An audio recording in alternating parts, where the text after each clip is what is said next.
क्या बात है दोस्त, क्यों इतना कंफ्यूज लग रहे हो? बताओ मुझे। दोस्त, बड़ा कंफ्यूजन है।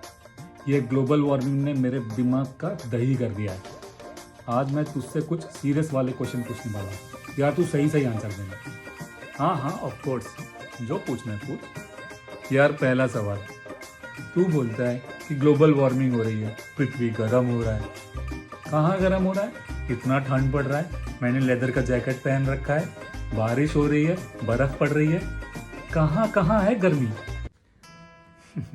हम सांस में ऑक्सीजन लेते हैं, हमें दिखाई तो नहीं देती। ठीक उसी तरह ग्लोबल वार्मिंग भी हो रही है, पर हमें दिखाई नहीं दे रही। अब ध्यान से सुन, पिछले 10 साल में ही हमारे पृथ्वी का टेम्परेचर करीब 1 डिग्री सेल्सियस बढ़ गया है। ऐसा पहले कभी नहीं हुआ था। उससे पहले आधा डिग्री या उससे भी कम टेम्परेचर बढ़ता था। हमारी पृथ्वी कितनी बड़ी है, जिसका 2/3 हिस्सा समुद्र से ढका हुआ है। अब तू खुद ही सोच, पूरे समुद्र का टेम्परेचर करीब 1 डिग्री बढ़ जाना, ये कोई साधारण सी बात तो नहीं। ग्रीन हाउस गैसेस की वजह से इतना हीट रिटेन हो रहा है कि पोलर आइस मेल्ट हो रहा है, समुद्र का लेवल बढ़ रहा है, टेम्परेचर एक्सट्रीम्स में जा रहे हैं, बेमौसम बारिश हो रही है, हीट वेव्स आ रहे हैं, लोगों की जान माल का नुकसान हो रहा है। और न्यूज़ में बताया था ना पिछले साल कनाडा में क्या हुआ, अचानक आई हीट वेव से करीब 150 लोगों की जान चली गई। ऑस्ट्रेलिया और कैलिफोर्निया के जंगलों में आग लग गई। उत्तराखंड में अक्टूबर में बादल फट गया, बाढ़ आ गई। अच्छा यार, तूने लास्ट टाइम बोला था कि मेडिटेरियन डाइट का ये एनवायरनमेंट के लिए भी अच्छा है, हेल्थ के लिए भी अच्छा है। यार पिज्ज़ा और पास्ता खाने से किसका सेहत बनता है? मेरा तो यार पेट निकल गया। इसमें प्रोटीन कहाँ है? प्रोटीन ऑथेंटिक मेडिटेरियन डाइट में 3 चीज होता है, जैसे कि ऑयल, ग्रेन्स और वाइन। इसमें चीज एक्चुअली में होता ही नहीं है, सच्ची। अगर वो यूज भी करते हैं तो बहुत कम क्वांटिटी में, और वो भी अनप्रोसेस्ड। ठीक है, ये मेडिटेरियन डाइट के फायदे के बारे में किसी साइंटिस्ट ने बोला है कि तू ऐसे ही बोले जा रहा है? मैं भी ऐसे ही नहीं बोल रहा।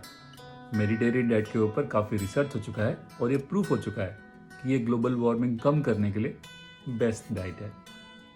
मेडिटेरियन डाइट में एक मेडिटेरियन डाइट पिरामिड भी होता है, जिसमें लोग अपना ज़्यादातर पोषण वेजीज, फ्रूट्स, लेग्यूम्स और सीजनल वेजिटेबल्स में रखते हैं, और वो कम से कम मीट और मिल्क प्रोडक्ट्स खाते हैं।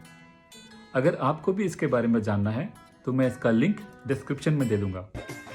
यार ये मेडिटेरियन डाइट मेरे से हो नहीं पा रहा। एक तो उनका सामान नहीं मिलता, ऊपर से महंगा। यार इस मेडिटेरियन डाइट का कोई इंडियन सॉल्यूशन बता। हमारे इंडियन डाइट में सबका सॉल्यूशन है। अपने डाइट में फ्रूट्स और वेजिटेबल्स के क्वांटिटी बढ़ा दो।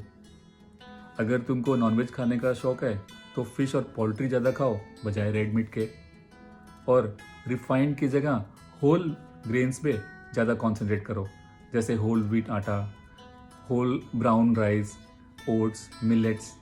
ठीक है, ओके। अगर आपको भी मेडिटेरियन डाइट पिरामिड के बारे में जानने की इच्छा है तो मैं इसके बारे में डिस्क्रिप्शन में लिख दूंगा, आप वहाँ जाके चेक कर लीजिए। और बताओ तुम्हारे क्या सवाल हैं? चलो सब मान ली तेरी बात, लेकिन ये ग्लोबल वार्मिंग तो पूरी पृथ्वी की समस्या है। यार तो मेरे अकेले सीरियस होने से क्या होगा, तू बता। तुम ठीक ही बोल रहे हो, ये पूरी पृथ्वी की समस्या है, और इसी पृथ्वी पे हम और तुम भी तो रहते हैं। ग्लोबल वार्मिंग शुरू ही नहीं, एक्सेलरेटेड स्टेज में पहुंच चुका है। अगर हमने अभी कुछ नहीं किया तो इसको रोकना इम्पॉसिबल हो जाएगा। अच्छा ये बात है। ये कोई कोरोना की तरह महामारी तो है नहीं कि आएगा, हम क्वारंटाइन करेंगे, वैक्सीन लगाएंगे, 1 2 3 वेव आएगा फिर चला जाएगा। अब जब ग्लोबल वार्मिंग शुरू हो चुका है तो ये बढ़ता ही जाएगा, और हमने अभी ध्यान नहीं दिया तो ये रिवर्स कभी नहीं हो पाएगा। यार तूने आज मेरी आंखें खोल दी, थैंक यू।